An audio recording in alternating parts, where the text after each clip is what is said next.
Hello, YouTube. Hi. It's me, Tim Metz. I'm back live. Thank you for joining me. And hope you guys are having a wonderful Wednesday. It's Wednesday at 2 o'clock, obviously, here. And yeah, I'm just going to play a little drums really quick. And then if you guys have questions, feel free to ask them and put them in the chats. Super chats are always very welcome and appreciated. And yeah, I'm just going to play the drums a little bit, and then we're going to get to the main topic, which is going to be about letting the drumsticks do the work. And I'll tell you guys what that means in just a little bit. So I'm going to just play the drums, see what happens. I'm going to get OBS out of the way. While I'm playing, do me a favor and let me know where you're from. In the comments section, tell me where you guys are. What's up, Commander Alpaca? Good to see you. Ha! Made it without the bell going off. How about that? All right. How am I doing here? Am I streaming okay? I'm looking at my window and I don't think this is right. It's something get messed up. Is this not happening? Hold on a second, everybody. We may be having some technical difficulties. Can you guys tell me if you can see me okay? I'm not sure this is working right. Maybe I am, maybe I'm not. I can't tell. Oh, hey, how's it going in New York? Good to see you. Hi, Switzerland. Hi, Virginia. Awesome. Everybody can see me okay? I don't know. Can you guys tell me if you can see me okay? In my window, it does not look like it's right. Loud and clear, looks good. Okay. Well, then I'm going to go ahead and play a little bit. Sorry for the delay, too. There's a big delay between me talking and getting you guys. Okay. In my window, it looks terrible. Okay. I am going to then play some drums for you guys, and just for a couple of minutes while we get more people here and see how it goes. So we'll have some fun. All right.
hopefully that worked.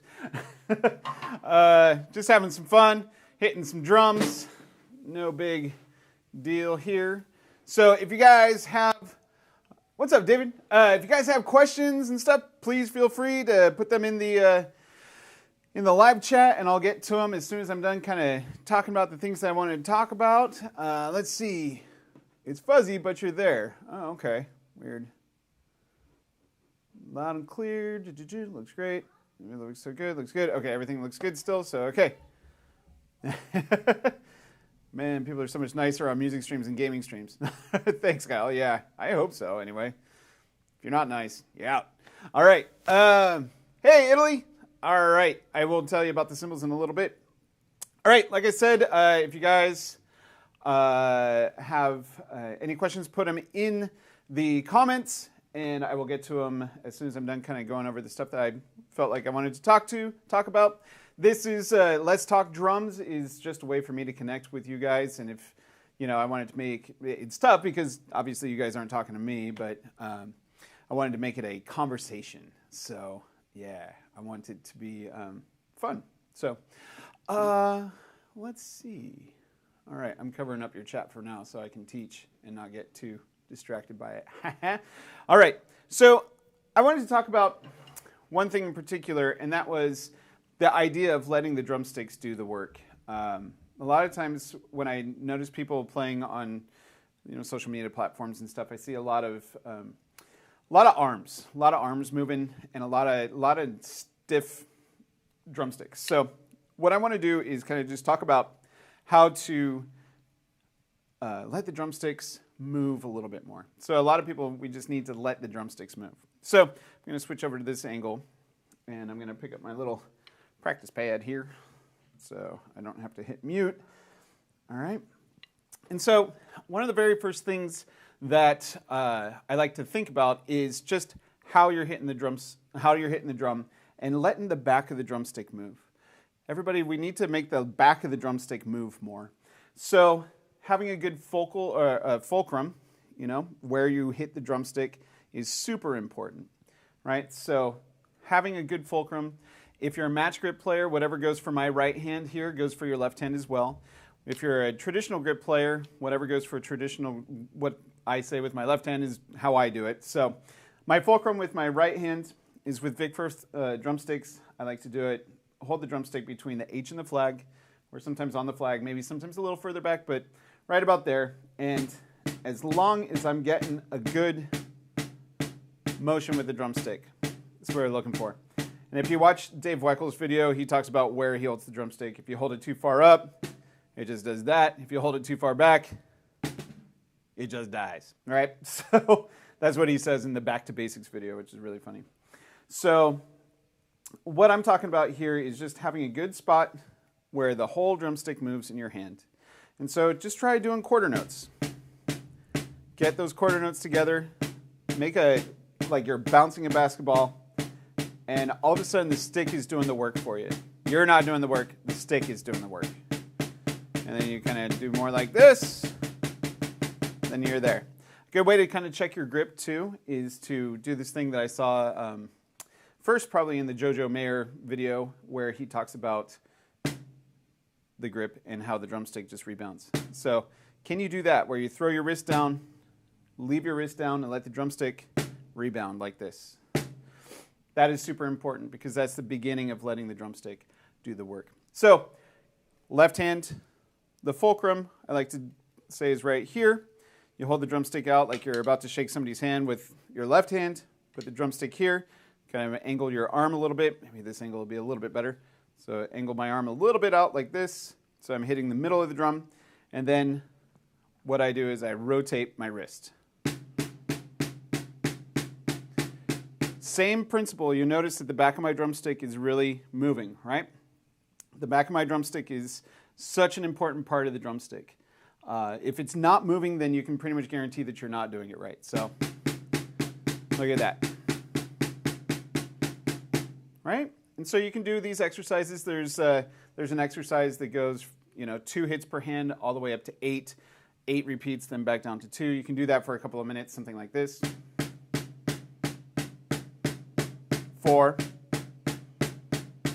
5, 6, 7, 8. Faster. 5, 6, 7, 8, 1, 3, 4, 5, 6, 7, 8, 7, 4, 5, 6, 7, 1, 6, 5, 4, 3, 2, 2, faster, 1, 2, 3, 1, 2, 3, 4, 5, 6, 7, 8, 8, 7, 6, 5, 1, 3, 4, 3, 2, 2, 3, so on and so forth, up and down the scale a bunch of times, right? So that's a really great way to start working on your hands and getting them even. Another thing that you can do is practice just eighth notes with the right hand, and then 2 and 3 and 4 and 1 and 2 and 3 and 4 and 1 and 2 and 3 and 4 and 1, 2 and 3 and 4 and 1 and a 2 and a 3 and a 4. Now if you look, I'm playing really big open strokes, right? So the reason that I'm playing these big strokes is to really feel the motion of the drumstick. As you get faster, your strokes are going to get a little bit smaller, right? So, but if you notice, and if you watch any great drummer out there, the back of the drumsticks are where the motion comes from. Okay, so how does that work for jazz? Great question. So, one of the things that I noticed a lot in people's playing is that they're not letting the ride cymbal, the stick on the ride cymbal, move. So it's the same principle. We'll do this. So it's the same principle where you hit it, and you want to let it kind of rebound. So we'll call this beat 2 here, okay? This is beat 2.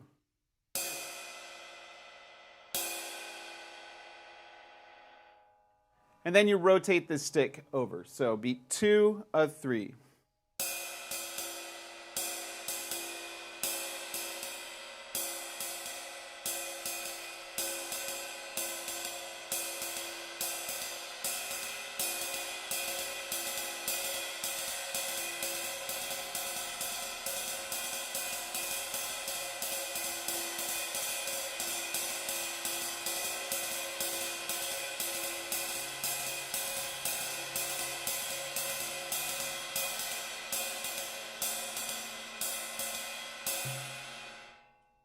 So that's actually something that you can practice almost like a rudiment, is taking the 2 or 3, the Spangalang ride cymbal pattern, and practicing it from slow to fast to slow to make sure that you're getting a constant and consistent feel with the back of your drumstick, right? So 2 or 3, 4 or 1, 2 or 3. And so that's going to really help your playing immensely. All right, I hope you got something out of that. That's basically what I wanted to talk about today. So if you guys have any questions about any of that stuff, just let me know. I'm going to switch over here. Of course I missed. All right, and see if there's any questions for me while I'm here. All right, so, all right, Pietro from Italy, nice to see you. Thank you, thank you. Yes, these cymbals these are old Ks. This is a 20-inch new stamp. This is a 20-inch new stamp over here. These are intermediate stamp hi-hats, 14-inch, little under 14-inch. They're about 13 and a half or something. So again, 20 with 7 rivets, and then 20 with rivet holes, but no rivets in it because I just haven't felt like putting rivets in it yet. So had it for a little while. Yeah, thanks, David. Thank you so much for being here. Where did I miss you? It's funny. I'm still getting used to all this stuff. I'm still getting used to the streaming. If you guys have any suggestions on streaming, I'm more than interested in hearing what you have to say. if you guys have more experience with this, that would be totally helpful. Again, I'm also, if you guys are interested, I do Zoom lessons, private Zoom lessons, and what you see here is pretty much what the Zoom lessons look like. And been at it now for almost a year, and I got to tell you, I really like it. This is something that I'm continuing, and pretty soon, one of the things that I'm going to do is start releasing some courses on my website, just like everybody else. But whatever, you guys are here, so you obviously like the way I deliver information. So I'm going to try and build some stuff like that. So it'd be fun. Alberta, Canada. Very nice to see you. All right, great. Marcus, thank you. Jessel, yes. Looks good. Looks great. Okay, Portland. Hey, how's it going? I was just talking to a friend of mine up in Portland yesterday. All right. Oh, good questions coming in. All right. That was me connecting from Chapel Hill, North Carolina. Hey, how's it going? Nice to see you. Hey, Jason from a few years ago. How are you, buddy? Say hi to Maddie for me. And your parents and everybody. I hope everybody's doing well. Nice to see you, buddy. What kind of sticks are you using there? Smaller than standard length diameter. Ralph, great question. The sticks that I'm using now are the Vic Firth 8D I have gone to the dark side and switched to, dare I say it, nylon tip drumsticks. So these are Vic Firth 8D These are the ones that have just kind of been here the whole quarantine. I don't know why I switched to it because I had some other sticks. I was using these Modern Jazz Collection 4s for the longest time. But one thing I noticed about the drumsticks is that the tips wore out on these pretty fast. And especially with the cymbals that I'm starting to use right now, like it's really important to have a super clear tip sound. So check this out. These are slightly older Modern Jazz Collection 4s. So.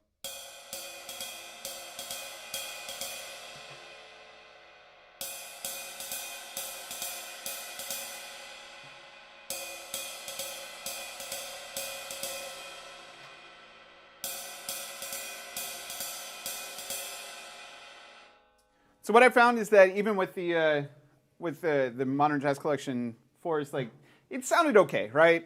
I have another cymbal too where it just really, these don't work very well on it, so I kind of stopped using them.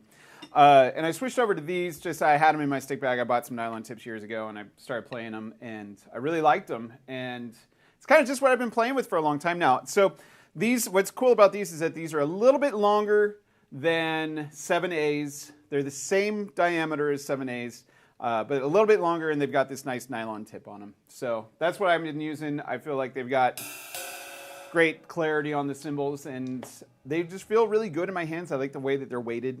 Everything really they fit well for me. So, all right, great question. Being circled back to technique lately and realized my left hand is not using the rebound effectively on my toms. Yes, David. There you go.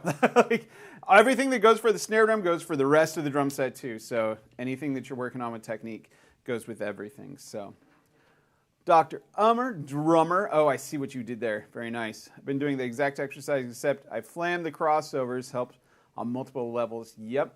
What's up, Samson? Nice to see you, buddy. Hope you're doing well over there. Oh, wow. A lot of people. Super cool. Let's see.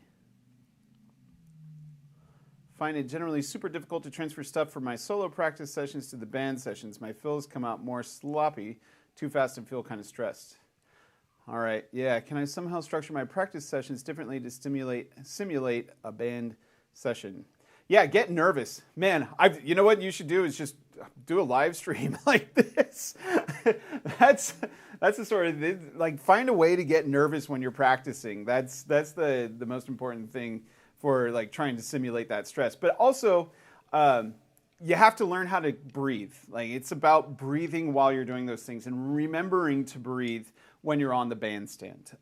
So practicing the stuff that you're practicing, but at the same time remembering not to hold your breath, and practicing the breathing and being in tune with how you're feeling. Because as soon as you start holding your breath, you go into a fight or flight sort of response, and you start rushing and clenching, and things get a little strange. So yeah, definitely breathe, breathe, breathe. I think that that would help a ton. Hey, from Mexico, Roberto, nice to see you again. Thank you. When do you use the middle finger of the left hand? Great question, Robert.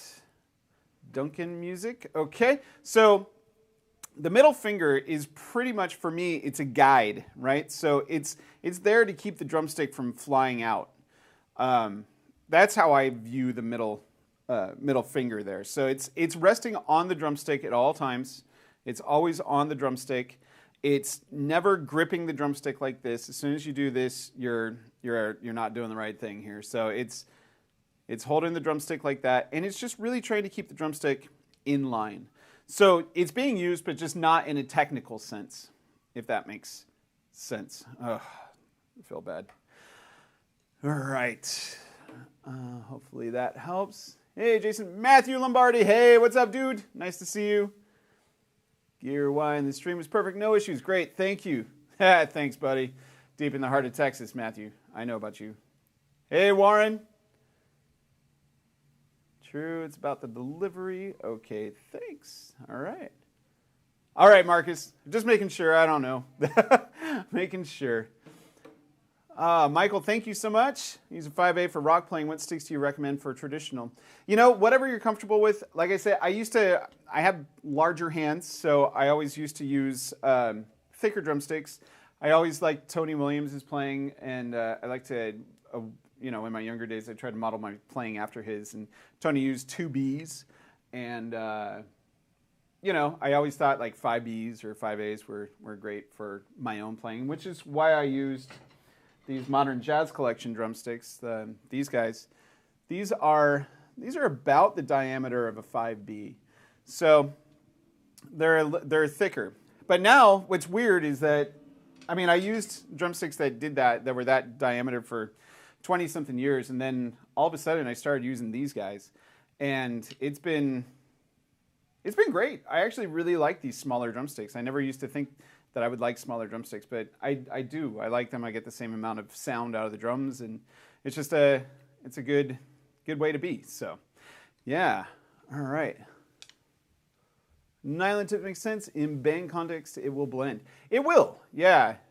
Yeah, they don't wear out, Marcus. They really kind of, you know, they stay. They stay the same. And that's really the sound of the cymbal is the most important thing with playing in jazz. Like you want to make sure, well, not the most important.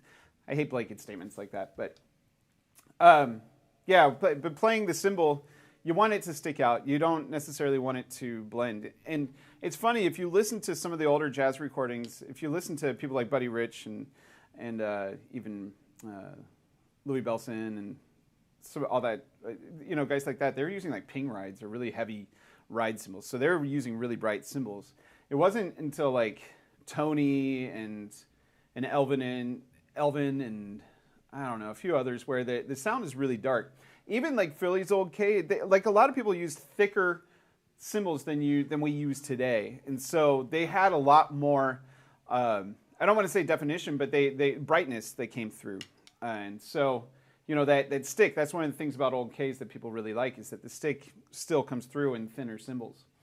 And I find that, like, I just want more because I like the sound of the cymbals, so that's why I ended up with nylon tips. So, thanks so much, Marcus. I appreciate it.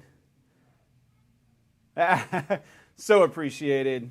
I do, like, that is just so great.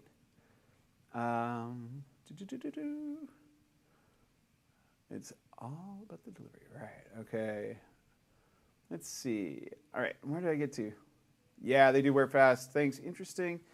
Cross stick with a tilted snare like in a bossa nova or such. Roberto, it is not. I'm just used to it. So when you get over here, I'll play a bossa nova.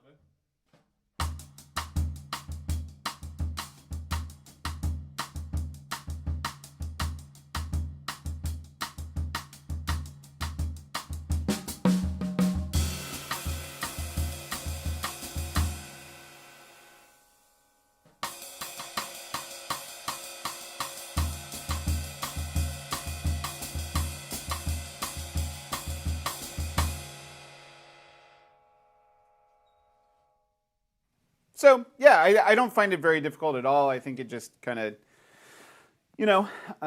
happens. You get used to it. I find it's worse to drop my shoulder. If I'm dropping my shoulder, then I'm not feeling good. So, yeah. Let's see here. Thanks, Tim. Great. Hopefully that answers your question. Interesting. I thought I heard Paul Motion playing a really bright cymbal. Yeah, his cymbals were really bright. Yeah, check out some more of the old recordings and really listen for the sound and the timbre of the cymbals. You'll find that a lot of the cymbals are brighter in sound because they really want to make sure that they're getting the beat across, So it's important. Let's see here.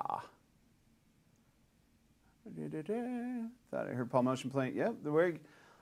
Thank you. I really wanted. I'm here. This is supposed to be a conversation. We're supposed to have some fun, like talking about drums and hopefully learning something. So I just want to have fun with you guys, and I want to interact. Yeah, Marcus, I like the heavier Elvin cymbals like the Istanbuls back then. Yep. Thomas Moreau's chops. What kind of chops? Lamb chops, pork chops? Man, this whole being a dad thing is really, really upped the puns. I apologize for that. I don't know. I guess I could play some chops. I don't really. What kind of chops are you talking about? Are you talking about I don't know, linear? I'm not super great with linear chops, but yeah. Let's see here. I could play a little bit more in a minute or two. Germany, in the middle of the night over here. Hey, thanks for being up. I think Marcus is in Germany too. I appreciate you guys being up. I know it's really late. I apologize. I was doing a stream on Fridays at 9, which I might do again. I don't know. Why not? Just turn it on for a second, see if we can help some. See if I can help get some of the European people out. I remember I used to sub for Mike Johnston a lot on his channel, and he would do. I think we did 3 streams a day back in the day. We would do one at like 10 a.m. for Europe, and then go to I don't know, 10 a.m. and then I don't know. It was always supposed to be like 7 p.m. somewhere. So I don't know. There were like 3 streams per day, and that was when it was all live lessons. So all right, I have to take a quick coffee sip. Oh, please don't mind me. Oh, it's getting warm, but it's so good. Oh, coffee. Drink some coffee if you got it. All right. But with the nylon tubs, it works 1870. And yeah, here, I'll play it for you. So I'll play it with the wood tips and then again with the nylon tips. So first with the wood tips, so you can hear it.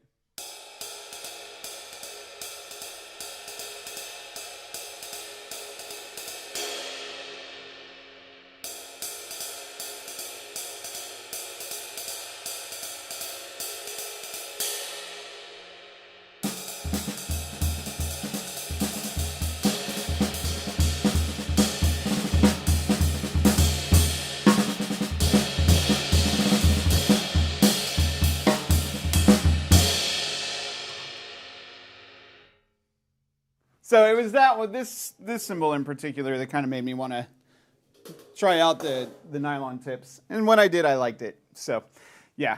All right. Put that back on. All right. Oh, wow. All right. Thanks for Roberto. Yes, I do the dad jokes, man.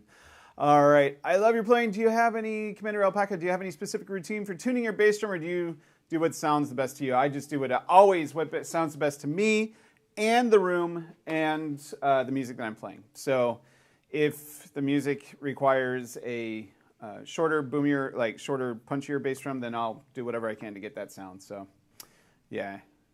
All right. Yeah. The linear thing, I mean, linear thing is a linear thing. I just try and not do that. All right, Warren, have you always played Gretsch? Yeah, no, I haven't. I was a big Yamaha guy for the longest time. I studied with David Garibaldi when I was younger.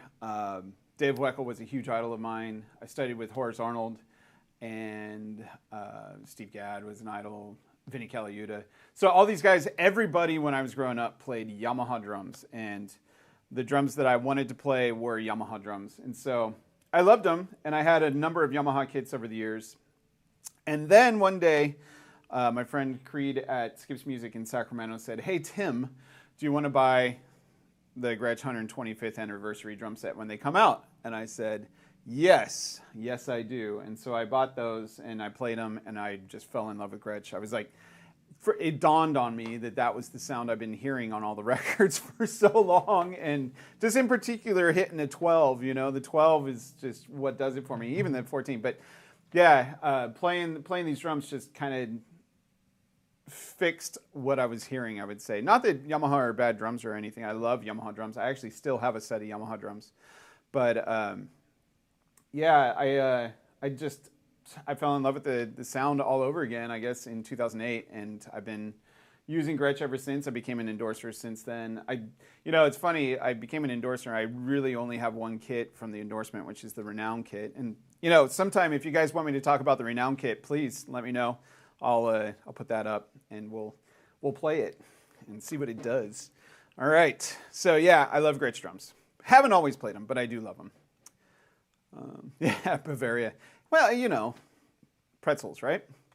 Ralph DeMasi, can you speak a little of the value of the single stroke roll exercise in the Ramsey Dawson book, in particular, any advice on making progress with higher beats per minute? Yeah, I think what you need to do is, if I'm understanding correctly, well, so I talked about this in the last live stream where I totally biffed the rudiment ritual, so sorry about that, guys. I learned my lesson, so I had to cover the chat while I was doing my other stuff earlier, so I'm not paying attention while I'm doing that.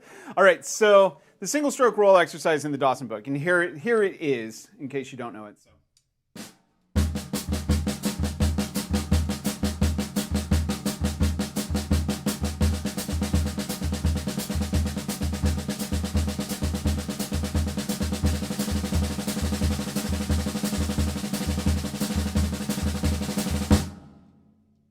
Now, I'm pretty sure that's what you're asking about. What I would recommend with that is just taking the single stroke rolls aside and out of the rudiment ritual and working at specific beats per minute and trying to play 16th notes or any other speed at various tempos, right? So, yeah, I would just take those ideas like what I just said, tried to do.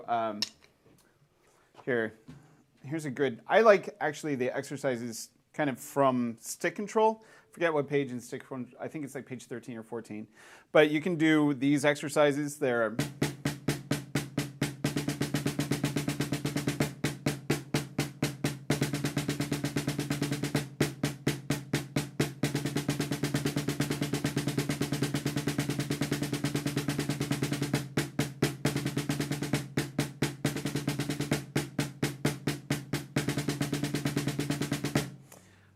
some version of that anyway. I don't think that was it completely. And so you work on that, do that faster and faster. Remember to remain calm when you're playing it, you know. Be sure that you're breathing. Same thing, just always remember that you're breathing. Make sure that you're moving the back of the drumstick, and that will be how you get faster.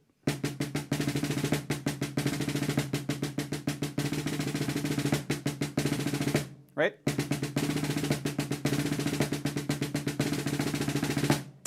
Chapter 3, first exercise. Oh, I don't know which one that is, actually.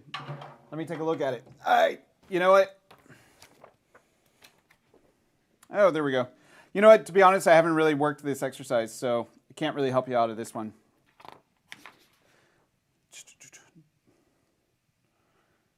Have I worked this? Oh, basically going between... Okay, so it's a variation on that. Okay. I see what you're saying. So, yeah, just going between doubles and singles is, I think, what the exercise is. But, you know, that's something that my teachers used to teach me when I was a kid or when I was younger, and something that I still think about is making your doubles sound like singles, making your singles sound like doubles. So...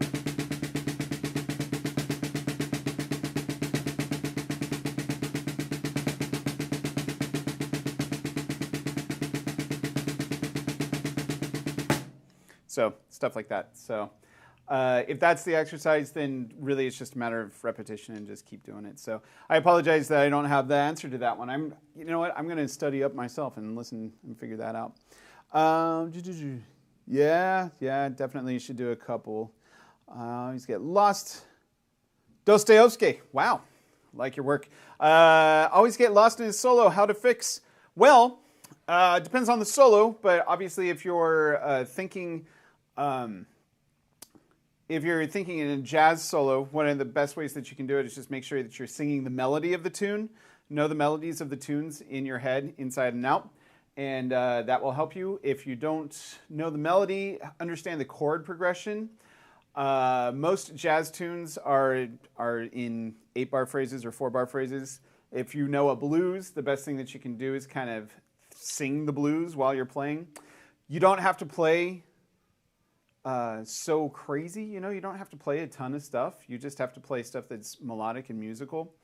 But I would say for me, what I do the most is I just sing the melody in my playing, in my solos, and by singing the melody, I'm able to stay in the song form. But yeah, also just having a really deep knowledge of the chord progression, being able to sing it, know what's happening, and counting. If you can't count through it really, then you probably shouldn't be playing it. I mean, we're all guilty of that, but you know, if you can't count it, you probably can't play it. So, all right. Hopefully that answered the question. The maple and wood sound pretty close to me. I agree. Do you ever play a Zildjian 21K Sweet Ride? I have played one, but I don't own one. They're nice. Those are a little bit brighter for me. Actually, I played one once that I really, really liked, and I'm kind of regret that I didn't buy it, but whatever. What's up, David? Have you ever used Gary Chester's The New Breed? Been working out of it a lot in the past 4 weeks. Just wondering what you think of it. It's a wonderful book. I love that book. I have not been working out of it for a long time. I'm not very good at it. It's a wonderful book, though. So, yeah, a lot of people have done amazing things with it. You can practice that book for the rest of your life, and you still won't get through the variations on that one. So, super amazing book. All right. Ralph, thank you. Yeah, they do sound pretty similar, right? Especially mic'd like this.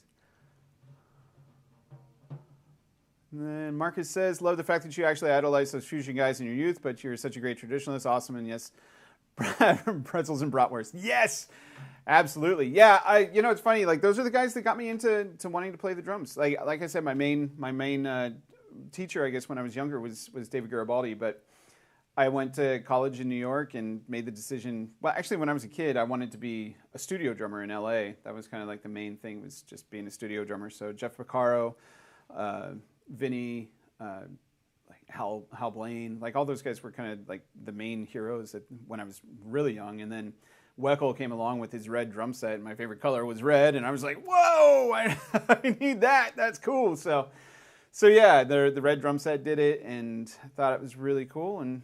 And then it, you know, I worked backwards, I guess, from there. And especially going to school for jazz, I realized that it actually it's weird, because I really probably only went to school for jazz because you couldn't play drum set in a conservatory in any other way, studying in any other style of music. So jazz kind of became the default, and I was like, yeah, I'm going to play the drums. I don't want to play marimba. So yeah, that's why I think I really like all those guys. All right. I went to William Patterson actually in New Jersey. So it's where Mark Juliana went. I was there with Mark Juliana, Jonathan Blake, Ari Honig was there. Those are I think the main famous drummers. There's Jim Oblon, a few other guys that were there. Jameo Brown was there. Yeah, all those guys were kind of there at the same time as me, which is weird, pretty crazy to say that we all formed our ideas kind of at the same time. And then, yeah, but also before that, Bill Stewart went to William Patterson. Let's see, who else went there? Joe Farnsworth. Carl Allen went to William Patterson. So, yeah. All right, let's see.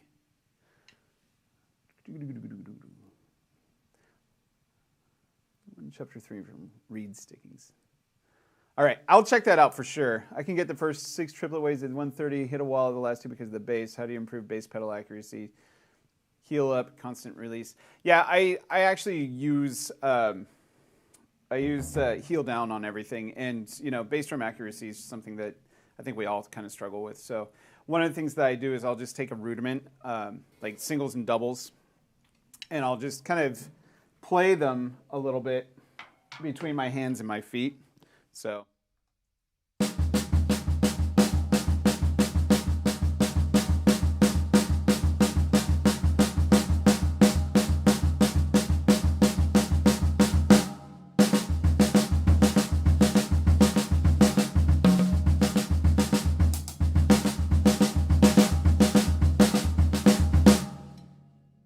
Work through a bunch of different stickings so that it eventually does what I want it to do at different tempos. And so those are just some of the exercises that I work on to make my bass drum do what I ask it to do. Also, another thing to do, especially for straight 8 stuff, and even for triplets, is David Garibaldi's book, the Future Sounds. So many great exercises in there, and you record yourself playing along, playing those, and you'll figure it out pretty fast. So. Yeah. Hey, from Holland, Spain. Nice to see you guys. Awesome. Yeah, they were pretty heavyweight people there. Yeah. Hey, you got it, Robert? Awesome. Hi from Pennsylvania. Any tips for working through that material? Yes, Ryan. So Ryan asked the question, any tips for working through Future Sounds? And I will say, there's a part in Future Sounds, I have it right here, where he actually talks about how to learn it.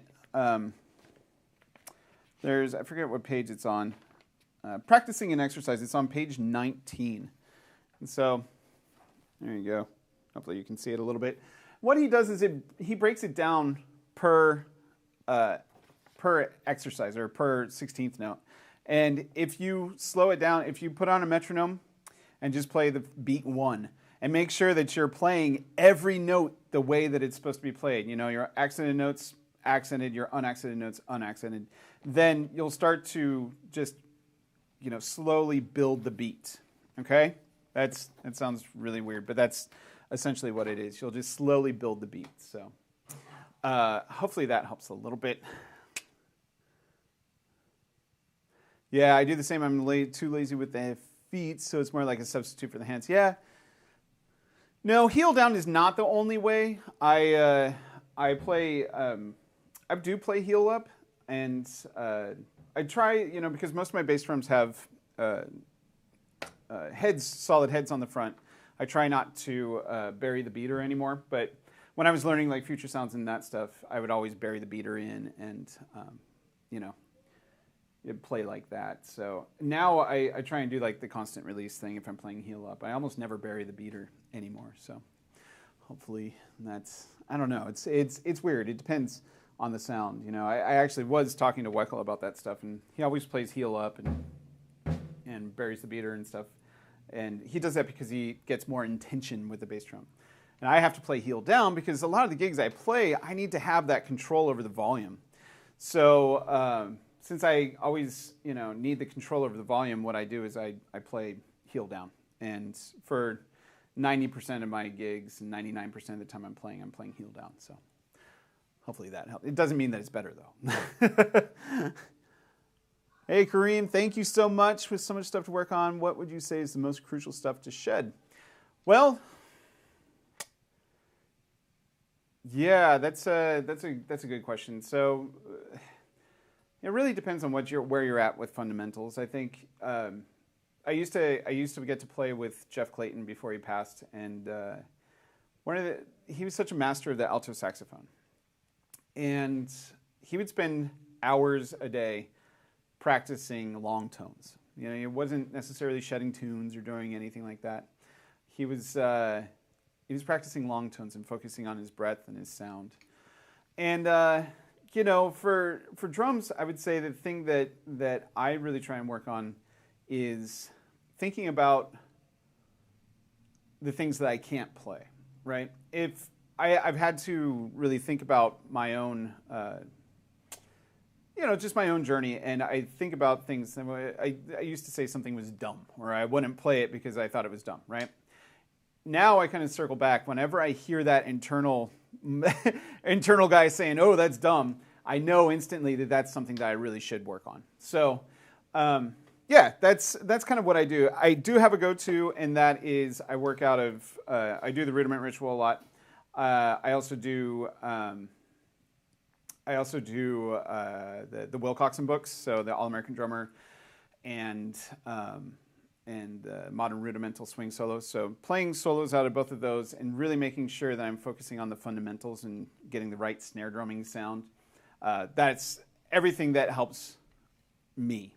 Man, yeah, tell me about it. There's a lot of stuff I can't play too, so I hear you. But yeah, that's I think about the stuff that I can't play, then I think about the things that I need to be able to play.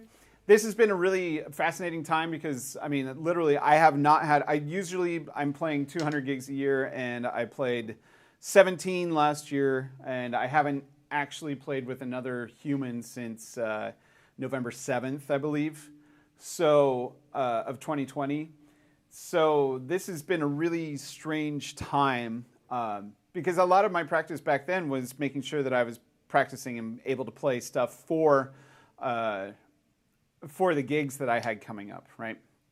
So if I didn't have any gigs coming up, then now that I don't have any gigs coming up, I'm really able to kind of focus on some of the basic things, right? So, hey, Tarek, good to see you, buddy. See you tomorrow. Yeah, so that's what I'm working on. It's just I work on a lot of basics, you know. I try and get my fundamentals together, and when I have time to literally like sit down and shed, then I'll work on it. So, yeah, hopefully. That's, I don't know, the rudiment ritual. If you know the rudiment ritual, just work on that or start working on that if you don't know it. That's a really great thing to practice. And, you know, playing the Will Coxon books is really important too. So, open, closed, ride, Adolf van Eerden. I don't know what that means. I don't know. Okay, sorry. Drummer, I like that. If you play heel down, I don't like heel up as much and keep running across people promoting heel up. Yeah, just whatever it takes to get the job done. That's all that really matters. Use slide doubles on the foot when playing heel up to avoid the voids between fills. Really searching for a way which is not so much fusion like Max Roach did. I can play doubles with the heel down. So I know I don't have a foot cam yet, but I'll probably get one soon. Why not? Just another thing to spend money on. So you'll just have to you can kind of see my foot here. So, playing doubles with the heel down. These are all heel down.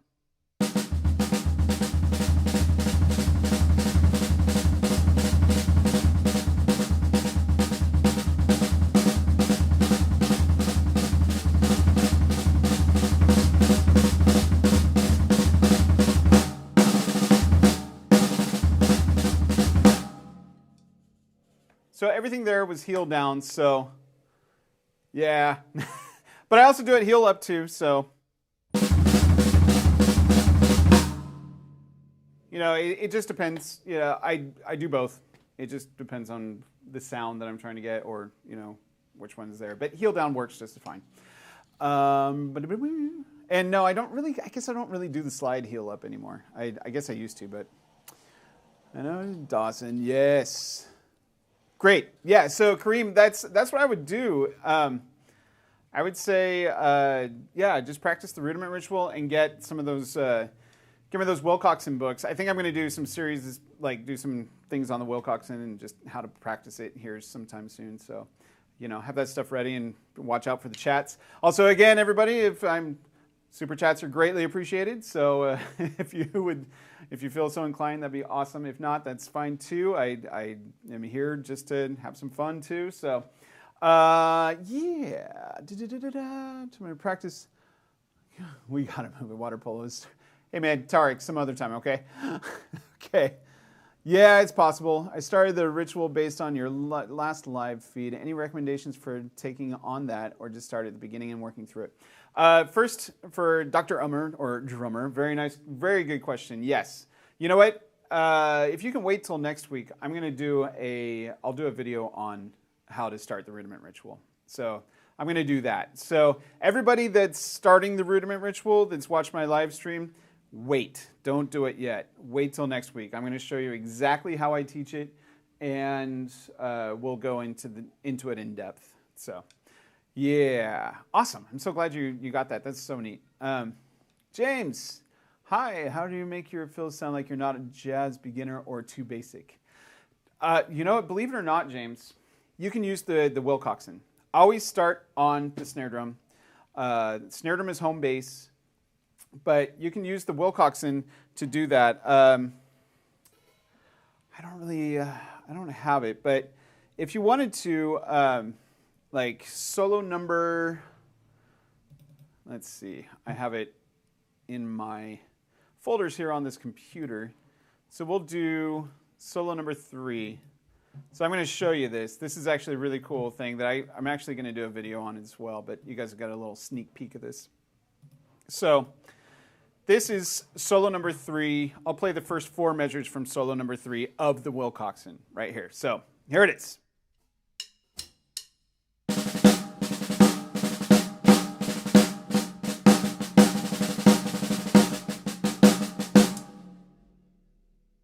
I went to 5 bars. I apologize. So you might be thinking, how does that sound like jazz? Watch this. I got a trick up my sleeve. So first thing we're going to do is I'm just going to play 4 bars at a time, and then I'll play the first 4 bars of solo number 3.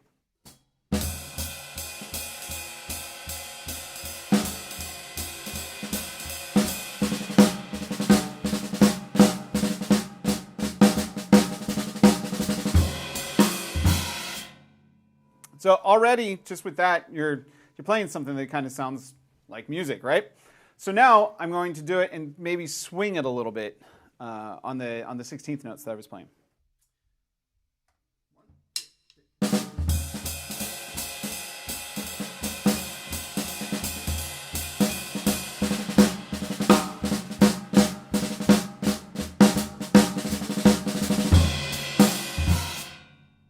Now what I'm going to do is I'll kind of move it around the toms a little bit.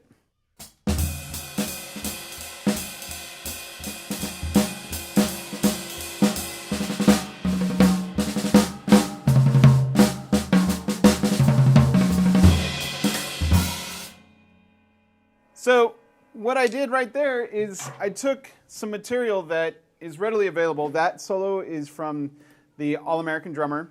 Oh, wow. Thank you, Robert. Wow, thank you.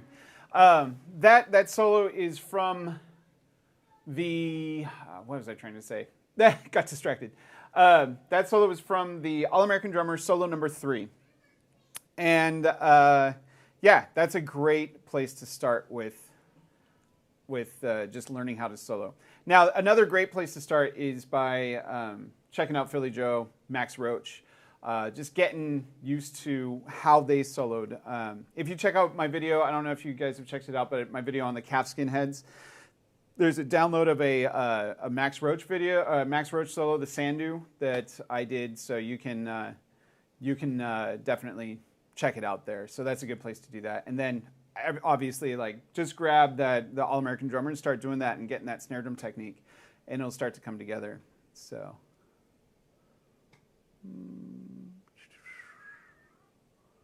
And work through. Yeah, okay, sorry. I'm trying to figure out where we are. Thank you, Adolf. Thank you. I love this snare. So, James, I really hope that answered your question with some stuff on soloing and making it not sound so basic. So, heel up is too much kick in the mix. Yes, you got it, Marcus. Tim, I suck at applying 30-second note roll and jazz phrasing. Like, I get confused with which hand accents should I land. Could you address that? I just did, actually. Check out this book. Okay, so it sounds, Kareem, it sounds like if you grab that Wilcoxon, then you got it. So we'll talk more about that for sure. Rhythm Ritual, page 2. Okay, don't go too far, though. Okay. No one teaches that. David, thank you. Yes, you know, this is kind of, I have a method for teaching this, so we'll definitely go through that. Snare drum is home base. I have to make more. I have to make notes. Cool. Yeah. About the ritual, go check Rafael Pena on YouTube. French drummer murdering Alan Dawson's ritual at unbelievable speed. Yep. That's, you know, it's not about speed, though. That's the thing. It's not about speed. It's about clarity. So being able to go fast is fun, but it's not always the answer. All right. Do you do your next live chats on a particular day? You know what? I like this. I don't know if this works for everybody. I'm still trying to figure out where this is going to fit in my life. I have a busy schedule with taking care of kids and such, and this happens to be a day that I had a break in my personal teaching. After this, I'm going back to my students and one-on-one students. And by the way, I'm available for lessons. I think there's a link in the description if you guys want to check that out. But yeah, I am available for lessons, and this is what I do. So I'm thinking this might be a good time. I don't know. I'll put it, guys, watch for a poll. I'm going to put out a poll, but I'm looking at this. I've got a good amount of congruent viewers, which is very nice. So that's what I'm looking for. I just want to try and build it. So whatever's the time. I also mentioned that maybe I'll do one earlier in the day. Maybe I'll do one for European viewers on Fridays at 9 or something like that, 9 a.m. my time. And that might make it easier for European followers to check it out. And I'll do this one for America and various other places. So yeah, that can be quite a hard way to start soloing. Yeah, which I don't know which way. When you analyze the greats, they mainly play triplets, swung at eighth notes and 16th, but they were played at such a high level. The John Riley book of Art of Drumming is the easier way to start solo, in my opinion.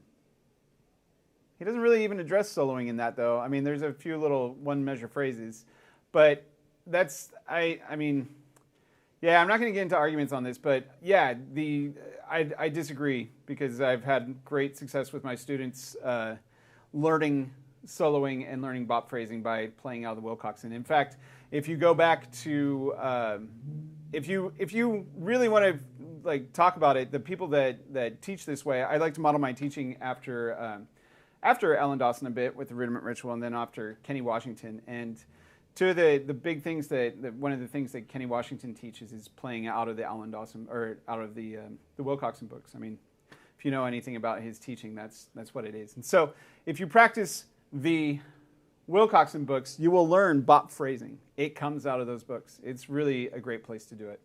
So get a chance to go check it out. Let me know what you think. Okay, yeah, no, don't get me wrong. Hey, fast is cool, and clean is cool too. I will absolutely check it out for sure. Lesson Outbook, I'm not sure what that means, sorry, I know. But I like the All-American Drummer because it's a little bit better. I don't know what's going on with my stream here. I feel like the stream kind of got canceled, so. Anyway, yes. Rudimental Jazz is a great book as well. All right, which is the most basic Wilcoxon book? I don't know. Hopefully this got answered. I don't know. I don't know where it got cut off, but it definitely got cut off somewhere. So I looked and saw the spinning wheel of death. All right, guys, I better run, but I do appreciate you guys spending this time with me. No, the Rudimental Swing book is good. It's just that it's more, how do I say it? The solos are longer. And it takes a little bit more time to learn. I think that you get a much quicker, result, and you just get more gratification out of practicing the shorter solos. You know, especially at first. And then if you like it and you go further, then absolutely modern rudimental swing solos is great. What's up, Matt? Good to see you. All right, guys. I don't know. I think that might be it for me. You play accents, yes. Marcus, thank you so much. Everybody, I really appreciate you being here. This is neat. I am so excited about doing this. And oh man, thank you, Ryan. Man, you guys, I really appreciate all of you. This is neat. I can't wait to do more of these. Yeah. All right. I'll let you guys know next time. Follow me on Instagram if you want to check out Instagram. I always post that up. Instagram is where I say, hey, I'm making sure I'm going live. I also put stuff on YouTube, but I don't know if anybody ever checks that stuff. But yeah, I think I'll just play a little bit of a solo or something again, and call it a day. That way I have some Instagram content. So dumb. All right, guys. Thanks again.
All right.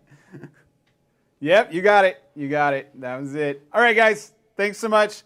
I'll see you next week. Bye.